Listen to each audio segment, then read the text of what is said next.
Welcome back. In this small group session, we are going to continue exploring the third commandment that was talked about in a recent Sunday service. Remember the Sabbath day to keep it holy. Most Christians observe the Sabbath on Sunday and keep it holy by resting from their work.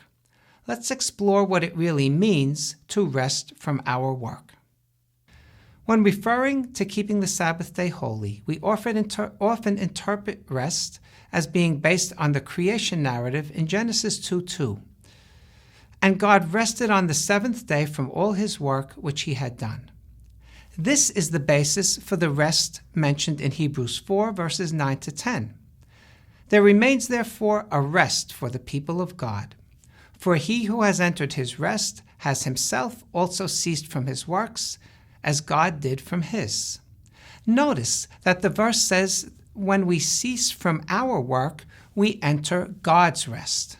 Keep this in mind as we talk about three different meanings of the word rest.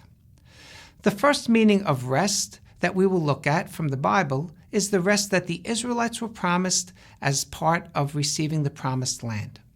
Although the Israelites had been led to a land that should have been a place of rest, they did not experience it in its fullness.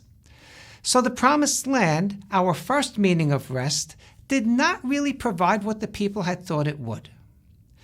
The second meaning of rest is the weekly observation of the Sabbath, when we choose to refrain from work, chores, and other activities in order to come to God's house and have fellowship with him and all those around us. Has this Sabbath observation brought you rest? It is indeed refreshing and inspiring to come to church and worship and receive the word and sacrament.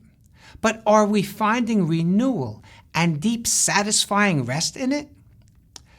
The promised land and weekly Sabbath definitions of rest point to a third and a deeper meaning of rest. The word in Hebrews invites us to share in God's rest, with the instruction in verse 11 to be diligent to enter that rest.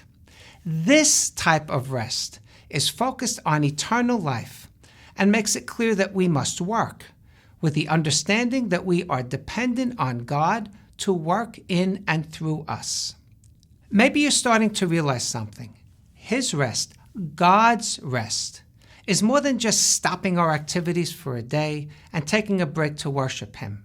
His rest is the substance of our renewal, which is holy and fully satisfying. True, this isn't the dictionary definition of rest we thought it was. In fact, God's rest seems like the opposite of rest, because we are still expected to exert energy and do something. It seems ironic to say that by working we can find rest, but it is true. However, this is only possible if we work with the understanding that God is working in and through us. Then we receive a peace that frees us from all worries and allows us to focus on serving him.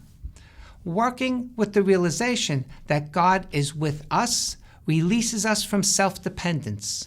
If we try to operate with the thinking that we have what it takes to do everything ourselves, we can find ourselves becoming restless and maybe even burning out, whether we are working in a ministry capacity or in our careers. We can be at rest knowing that we don't have to achieve things through our own efforts and instead focus on God's promise to work through us with his power.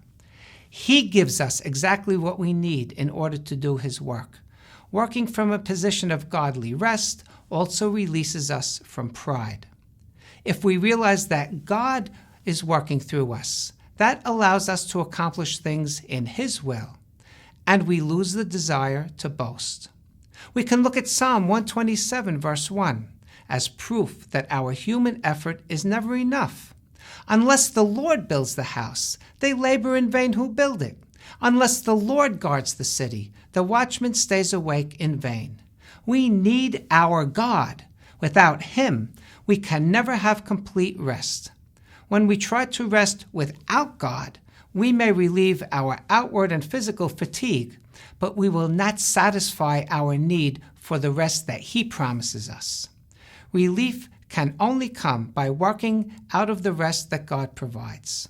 We can depend on Him to help us to do His will and also share that responsibility with those God has placed around us.